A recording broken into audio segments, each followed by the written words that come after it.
গাজার উত্তরাঞ্চলে জাতিসংঘের ত্রাণবাহী ট্রাকের অপেক্ষারত কমপক্ষে ৬৭ জন ফিলিস্তিনিকে ইসরায়েলি সেনাবাহিনী হত্যা করেছে। ফিলিস্তিনের স্বাধীনতাকামী সশস্ত্র সংগঠন হামাস পরিচালিত স্বাস্থ্য মন্ত্রণালয় এই তথ্য জানিয়েছে।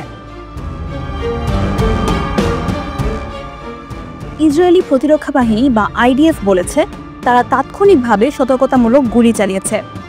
হামাস পরিচালিত স্বাস্থ্য মন্ত্রণালয় জানিয়েছে গাজার অন্যান্য জায়গায় ত্রাণের অপেক্ষায় থাকা অবস্থায় আরও ৬ জন নিহত হয়েছেন এবং ১৫০ জনের বেশি আহত হয়েছেন, যাদের মধ্যে অনেকের অবস্থা গুরুতর।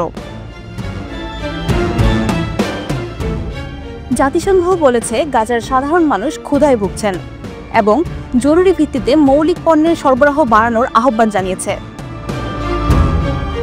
উত্তর গাজার হতাহতদের গাজার শিফা হাসপাতালে নেওয়া হয়েছে।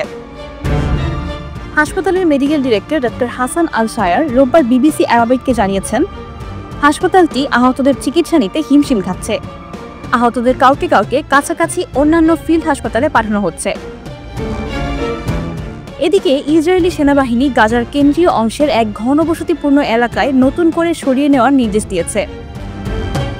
আইডিএফ রোববার জানায়, দেইর আল বালাহ শহরে অবস্থানরত স্থানীয় বাসিন্দা ও শরণার্থীদের তাৎক্ষণিকভাবে সেখান থেকে সরিয়ে ভূমধ্যসাগর উপকূলের আল মাওয়াসি অঞ্চলের দিকে চলে যেতে বলা হয়েছে।